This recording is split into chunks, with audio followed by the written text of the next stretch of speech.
So this is the Bigme HiBreak, and it's so much better than a dumb phone.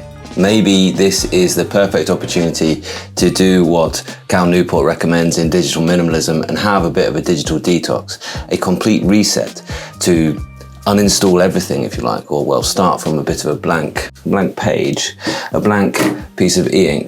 The Bigme HiBreak is an e-ink smartphone, and I think this might well be the real minimal phone. The Bigme HiBreak. And well, which one have I got? I'm really not sure if it's the color or if it is the black and white. This is the first version. This is 128 gigabytes of storage, 6 gigabytes of RAM. This is the Android 11 one. So later they're going to come with a bit more of a high spec offering, which will be an Android 14 device. So look out for that. They did also include a couple of screen protectors, which is really nice in the box as well. And they sent this to me for review, but they haven't had any influence whatsoever into the content. You will though find an affiliate link in the description if you are interested in buying one of these, and that really does help support the channel, so thank you very much. It has come at a really useful time for me because, well, my current phone is unfortunately at the point where the screen is gone again, and so I've got to make a choice of what to do next, really, whether to replace this one or whether to live with this. Inheriting classics and breaking through limits. This e-ink smartphone, I am going to make it, providing it works just fine on my carrier, I am going to make this my daily driver for some time. It's a little bit heavier than maybe I was expecting, first off, but it does give you a feeling of, you know, that's a well-built device. Looks to me like the color version. It's got a dark screen, certificate in the box, card slot microphones. One thing that has been noted in a lot of reviews, it doesn't have a bottom firing speaker, which is a bit of a surprise. The only speaker for media is the earpiece speaker. The USB-C almost looks like it's offset in the wrong position there, but fine, that's where it is. Looks like just a SIM tool. I kind of fancied the black and white myself because I am really aiming to make this just an e-reader essentially, but which is also going to replace my phone. One device I can carry which will mainly encourage me to be reading books rather than being distracted by all the other apps. And I think that actually this is going to be a really nice opportunity for me to take the time to take stock of the apps that I use and which ones I really want to carry around in my pocket all day, every day, and which ones can actually just live here at home on a device that stays at home. One thing I'm noticing straight away is that this is not Kaleido 3, this is Kaleido 2 Plus, it seems. And you can see the color is a lot more pixelated than it is on a Kaleido 3 display. So there we are, that's a bit of a disappointment straight away. But let's just check this thing will actually work with my SIM card. So this is my main SIM card, as I am going to daily drive this thing for a period of time. I can find it.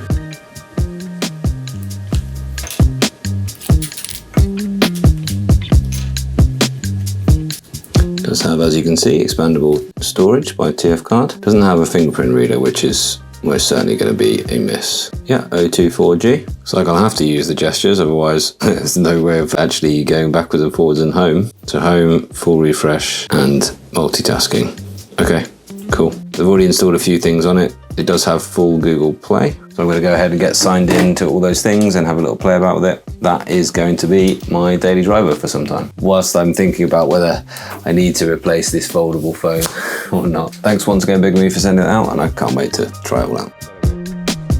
So I enjoyed playing about with the camera app on it, but as you can see from the screen, those colors are truly muted on the old Kaleido screen. It was cool seeing them dive down on that, wasn't it? And yeah, the camera app does leave something to be desired, so I'm going to install Open Camera on it pretty soon. With this phone, it's just so convenient to fit in those extra little snippets of reading. So I have now been using this for just a day, and yeah, I can tell you it works as a phone. I've got it set with the lock screen as just a calendar and the clock, and it's going to reset every minute, so it will be up to date. The battery life, I can tell you, has not been amazing so far. It's been okay. I mean, so I've had it for a day and it started at 100%, it's now 58%. But you'll notice that I've got no notifications on here, and I'm running this always in do not disturb mode. And I've told it to never show me a notification on the lock screen. So I think that's going to be quite a good thing. And what this is really for me is a bit of an opportunity for a reset. And what I'm going to do is I'm going to take my old phone and I'm going to go ahead and go through all of the apps that I use on it, and I'm going to put them into 3 categories. Apps that I want in my pocket on the HiBreak, apps that I want at home on a tablet, and apps that I just want to actually stop using. And that will be in a kind of coming video as well. I'll discuss all of that. And well, this phone's been out for a little while, and there's already lots on the Reddit community out there of people telling you their thoughts. So I strongly suggest you go through those and have a look at what it can and can't do, because some things it just can't do. And although I thought to myself, well, what it really needed was a bit of a kind of switch over, you know, the way that you get a new phone, if you're in the Samsung ecosystem, then the first thing it says is welcome to your new phone, plug in your old phone, and it brings all of your apps and settings across. Well, that means I've got loads of apps on this phone that I've actually never used on this phone because I installed them maybe 2 or 3 phones ago. That hasn't happened on here, and it's a good thing because it's only got 128 gigs of storage, so you didn't have room for all of those.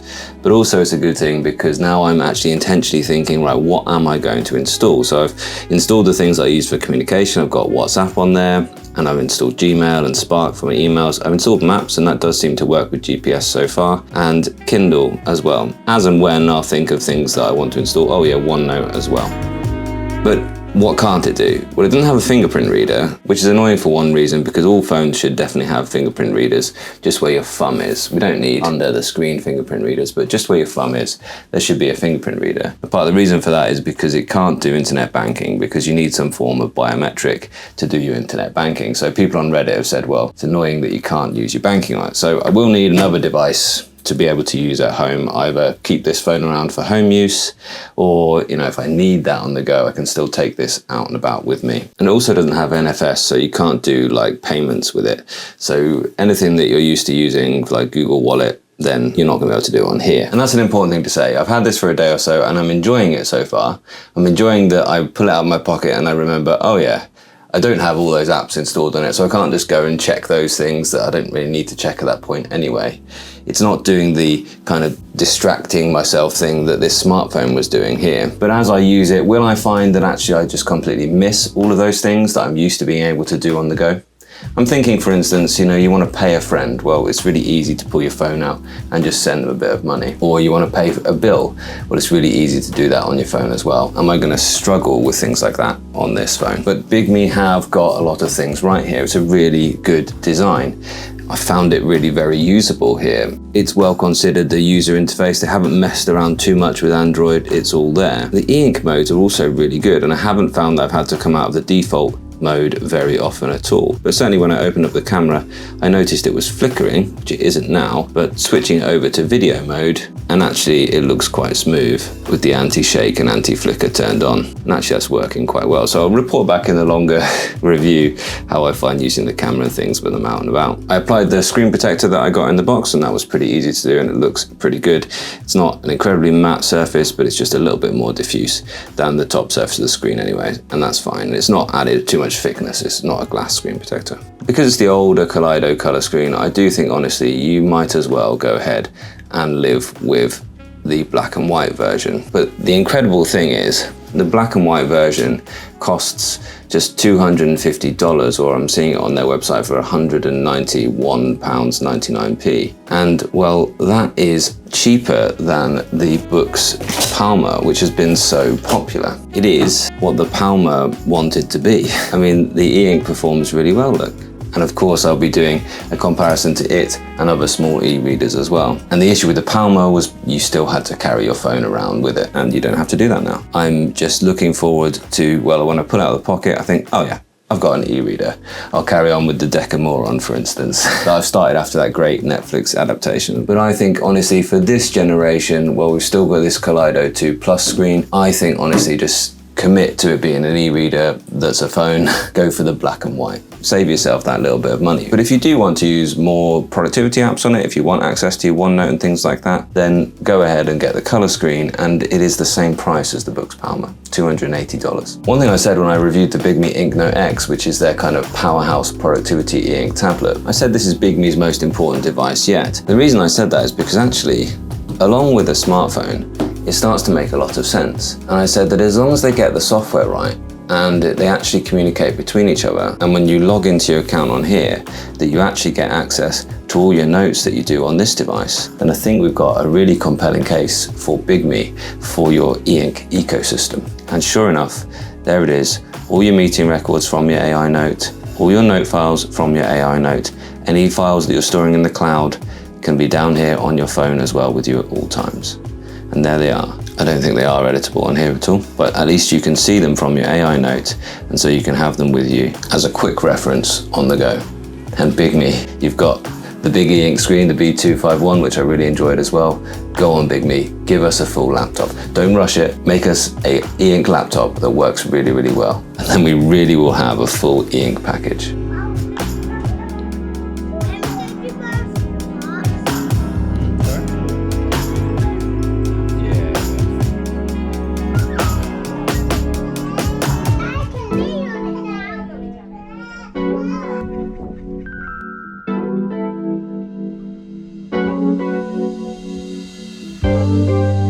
So I'm going to be back in a little while with how I find using this over the next couple of weeks. And I'll be back with a live stream as well in the near future, because who doesn't enjoy that, getting to hear your questions and discuss what you want to know about it. That'll be really, really good. So look out for that. One thing, will I miss the Z Fold? And will I actually end up wanting to buy the latest 1700 amazing folding phone from either Samsung or Google or Honor? Of course, V3 looks great as well. Or will I be happy to take this out as my phone, my mobile device, and just have a Google Pixel tablet or the Z Fold or any other tablet at home for enjoying things like the photos? And just this morning, as is my habit, I picked up my Z Fold and I checked it, and it did a really nice thing of, oh, 1 year ago, 5 years ago, here's some photos from your holidays. And I really enjoyed looking through those photos. You're not going to get that on the Bigme HiBreak. But importantly, I don't need that in my pocket. I'm just so used to it now,